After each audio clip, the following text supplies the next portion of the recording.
Welcome to Garden of Glory. In 2 Corinthians chapter 12 verse 11 to 21, Paul continues to defend his ministry, not for pride, but for the Corinthians' faith. He reminds them of his love, his sacrifices, and his deep concern for their holiness. Let us hear his heartfelt words. कोरिंथकारांक दुसरें पत्र ओवेस्वर 12 ओळी 11 ते 21. कोरिंथकारांविशीं पावलोची काळजी. आतां हांव खरेंच पिसो जालां, पूण तुमीच म्हाका पिसो केला. तुमी की म्हजो मान राखूंक जाय आसलो. हांव कांयच न्हय जाल्यारूय तरी त्या तुमच्या श्रेश्ठ धर्मदूतां परस हांव कांयच उणो न्हय. तुमचे मदें सगळे सोंसणिकायेन हांव वावुरतालों तेन्ना हांव खरो धर्मदूत म्हूण खात्री दिवंक म्हजे उद्देशीं देवान जायत्यो खुणां, अजापां आनी विस्मितां करून दाखयलीं. हेरां पवित्र सोबां परस कशे भाशेन हांवें तुमकां कितेंय उणें केलां, एक मात खरें. म्हज्या उदार पोसणाचो भार हांवें तुमचेर घालूंक ना. ही म्हजी ओनीत तुमी म्हाका बोगसात.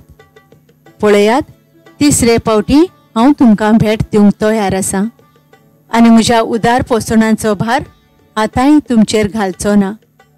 कित्याक तुमच्यो वस्तू म्हाका नाकांत, तुमी जाय म्हाका. हांवूय बापाय पासत पयशे जमोवन दवरूंक पुतां धुवांचो कायदो न्हय. परतें जाल्यार आपल्या भुरग्यां पासत पयशे जमोवन दवरूंक आवय बापायचो कायदो. तुमचे खातीर म्हजे कडेन आसा तितलेंय खर्चूंक म्हजो जीव पर्यान खर्चूंक हांव भोव खुशी.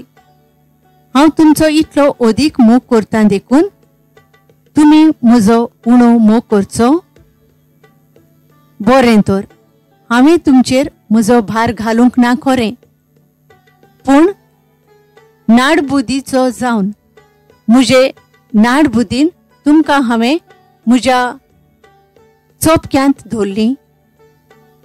तुमचेशीं हांवें पाटयल्यात त्या मनशा मदल्या एकल्या वरवीं तरी हांवें तुमचो फायदो काडलो जायत. तुमचेशीं वच म्हूण हांवें तिता कडेन मागलें आनी ताच्या वांगडा आनीक एकल्या भावाक हांवें धाडलो. तितान तुमचो कसलो तरी फायदो काडलो जायत.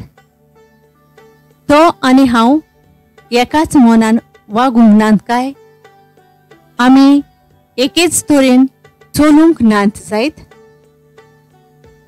तुमचे मुखार हो सगळो वेळ आमचें नांव राखूंक आमी सोदना म्हूण चिंतू नाकात. ना, आमी सांगलां तितलें क्रिस्ताच्या एकवटान आनी देवा हुजीर सांगलां.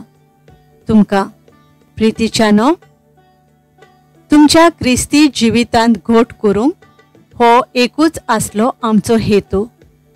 तरी तुमचेशीं पावोन तेन्ना म्हाका तुमी मेळ्ळोल्यात तशीं मेळना जाशात म्हूण आनी तशेंच तुमकां हांव मेळ्ळलो जाय आसलो तसो हांव मेळना जायन म्हूण म्हाका हुस्को आसा. तुमचे मदें झगडीं, नाटकाय, राग, सुवार्थ, बोगलांटां, चाडयो, गोरव आनी गोंदळ गोळबोळ आसतीत म्हूण म्हाका हुस्को. तुमचे मदें नव्यान पावतलो तेन्ना आदीं घडलां तेंच घडोत म्हूण म्हाका भिरांत दिसता. म्हजो देव म्हाका तुमचे मुखार लॉजेक घालीत. आदीं पातकांनी जियेतालीं त्या जायत्या जाणां पासत म्हाका खूब दुखां गळोवंक पडत म्हूण म्हाका भिरांत दिसता.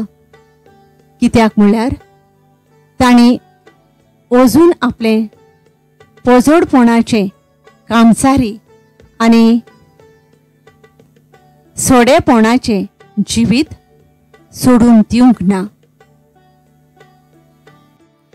Paul never boasted in himself, but in Christ and in his suffering for the gospel.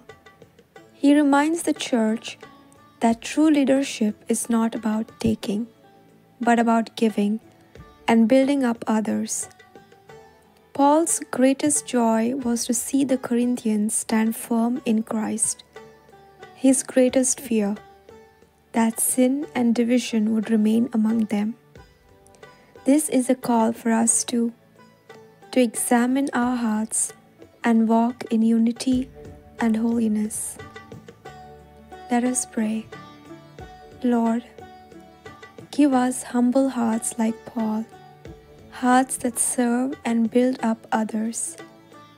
Remove every trace of pride, every division, and make us a people who honor you in purity and love.